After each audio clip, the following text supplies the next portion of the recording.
दोस्तों आज मार्केट ने फिर से बहुत ऊपर नीचे किया है। सेंसेक्स ने 77,579 का हाई किया था, वहां से गिरकर 77,186 पे क्लोज हुआ। उसी तरफ निफ्टी 24,186 का हाई बनाते हुए फिर से नीचे क्लोज हो गया 24,072 पे। अब वीकली एक्सपायरी के चलते लेट आफ्टरनून में एक भारी प्रॉफिट बुकिंग आई है निफ्टी सेंसेक्स में, और सुबह में जितने भी गेन्स थे वो सारा उसने गवा दिया है और कंप्लीटली फ्लैट क्लोज हुआ है। आज के सबसे बड़े शॉकर की बात करें तो आईसीआईसीआई लोम्बार्ड का शेयर 14% तक क्रैश हो गया था इंट्राडे में। Q1 की अर्निंग्स में काफी हैवी फायर क्लेम्स और कमर्शियल इंश्योरेंस स्लोडाउन की वजह से ब्रोकरेजेस ने काफी डाउनग्रेड कर दिया है। और दूसरी तरफ देखें तो एबीबी इंडिया ने मार्केट को काफी सरप्राइज कर दिया, 10% तक की इंट्राडे में जबरदस्त रैली दिखाई। कारण सिंपल है, उनके रिजल्ट्स और एक $5.5 बिलियन का एक मैसिव ग्लोबल पेरेंट डील। और आईटीसी होटल्स की बात करें तो इनका प्रॉफिट 35% तक आया है ईयर ऑन ईयर। इसके इतने बढ़ने के बाद भी स्टॉक 5% तक टूट गया है, क्योंकि सीक्वेंशियली अगर देखें तो इनका प्रॉफिट 43% तक डाउन आया है। तब इसके अलावा आईटीसी होटल्स ने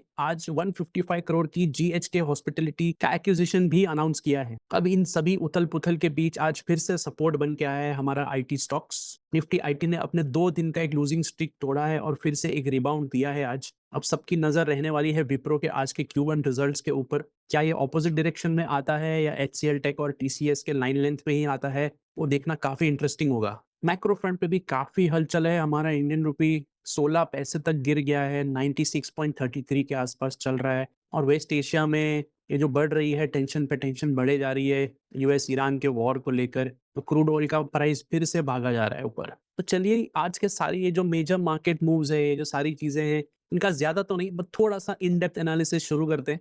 तो थोड़ा सा मैक्रो पिक्चर समझते हैं, ग्लोबल क्यूज को भी समझते हैं, क्योंकि इसके बिना मार्केट को समझना थोड़ा सा मुश्किल होता है। तो आज इम्पैक्ट दिखा गया है हमारे इंडियन रुपी पे, जो यूएस डॉलर के मुकाबले 16 पैसे तक गिर गया है और 96.33 तक पहुंच चुका है। अब इसका एक ही रीजन है, यूएस ईरान का जो वॉर चल रहा है, जियोपॉलिटिकल टेंशंस, जिसने क्रूड ऑयल के प्राइसेस को फिर से ऊपर की तरफ धकेल दिया है। तो उसका प्रेशर जो है वो सीधा हमारे रुपये पे पड़ा है। लेकिन इस बैड न्यूज़ के सामने गुड न्यूज़ भी है, थोड़ा रिलीफ भी है। तो ग्लोबल फाइनेंशियल फर्म एचएसबीसी ने इंडियन इक्विटीज़ पर अपना स्टांस काफ़ी अच्छा अपग्रेड कर दिया है, न्यूट्रल कर दिया है। अब आप सोच रहे हो कि न्यूट्रल कर दिया है तो इसमें अच्छा क्या है? एचएसबीसी का मानना है कि लॉन्ग टर्म में ब्रेंट क्रूड ऑयल प्राइसेस थोड़े से कूल डाउन हो सकते हैं। अगर ये वॉर खत्म होता है तो प्राइसेस थोड़े नीचे आ सकते हैं, और इसी उम्मीद में फॉरेन इंस्टीट्यूशनल इन्वेस्टर्स, हमारे जो एफआईआईज है, इनका इन्फ्लो जो है वो इंडियन मार्केट में फिर से तेजी की तरफ आ सकता है।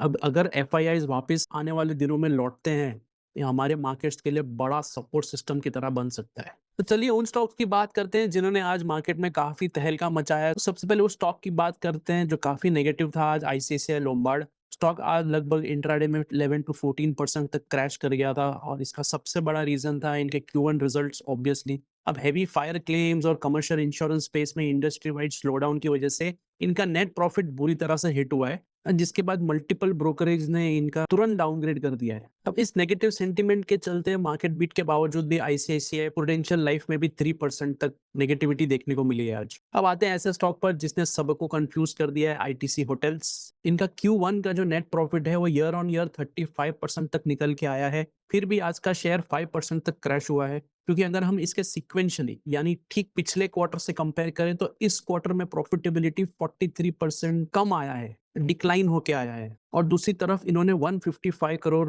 रुपीस में जीएचके हॉस्पिटैलिटी को एक्वायर करने का अनाउंसमेंट भी कर दिया है, जो आगे चलकर इनकी ग्रोथ को शायद बढ़ा सकता है। जहां मार्केट में इतनी वॉलेटिलिटी चल रही थी, वहीं पॉलीकैब इंडिया वो इन दोनों से अलग ही चल रहा था। पॉलीकैब के जून क्वार्टर नंबर्स काफी माइंड ब्लोइंग आए हैं। इनका नेट प्रॉफिट 32.5% तक ईयर ऑन ईयर जंप करके 784 करोड़ रुपीस पे आया है, और इनका टोटल रेवेन्यू भी 39% तक बढ़ के 8,210 करोड़ तक पहुंच चुका है। अब इस ब्लॉकबस्टर परफॉर्मेंस के चलते ही आज इस स्टॉक ने काफी सॉलिड मोमेंटम दिया है।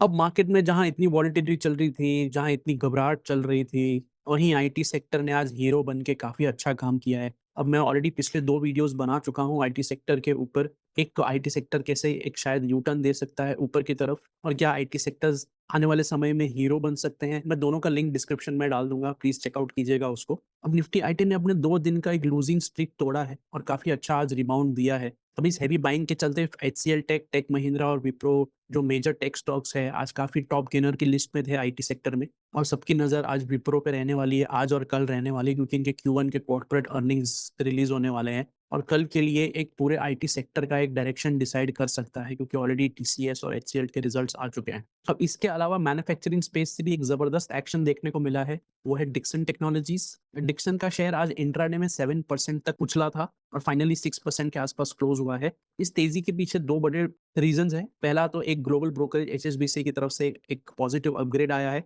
और दूसरा सरकार ने भी मोबाइल मैन्युफैक्चरिंग स्कीम्स पर एक बहुत पॉजिटिव आउटलुक दिया है, जिससे मोबाइल मैन्युफैक्चरिंग कंपनीज़ को काफ़ी अच्छा बूस्ट मिलने वाला है। और एक और स्टॉक जिसकी बात किए बिना आज का दिन पूरा नहीं हो सकता, वो है कैपिटल गुड्स सेक्टर में एबीबी इंडिया। इनका स्टॉक आज इंट्राडे में 10% तक उछल गया था। अब इस मैसिव जंप के पीछे था उनका रिजल्ट्स और उनकी ग्लोबल पेरेंट कंपनी जो है, उनकी तरफ से एक अनाउंसमेंट आया $5.5 बिलियन का एक मेगा डील। अब इस मेगा डील ने काफ़ी पॉजिटिविटी करी है पूरे मार्केट में। अब कुछ आईपीओज़ की बात कर ले, क्योंकि आईपीओ का क्रेज़ अलग ही लेवल पे जा चुका है। सबसे पहले बात करते हैं लेज़र पावर और इंफ्रा की। स्टॉक ने आज मार्केट में काफ़ी धमाकेदार डेब्यू किया है। आईपीओ इश्यू प्राइस के मुकाबले सीधा 17% से लेके 26% के प्रीमियम पर लिस्ट हुआ है, जो काफ़ी अच्छा स्टार्ट था। वहीं दूसरी तरफ एक बड़ा और हाई प्रोफाइल आईपीओ जो आपको सभी को पता ही है, इस पे सबकी निगाहें हैं। एसबीआई फंड मैनेजमेंट यानी एसबीआई म्यूचुअल फंड का आईपीओ, उसकी बिडिंग फाइनली आज ऑफिशियली क्लोज हो चुकी है। फाइनल सब्सक्रिप्शन डेटा के मुताबिक ये इशू करीब 3.47 टाइम्स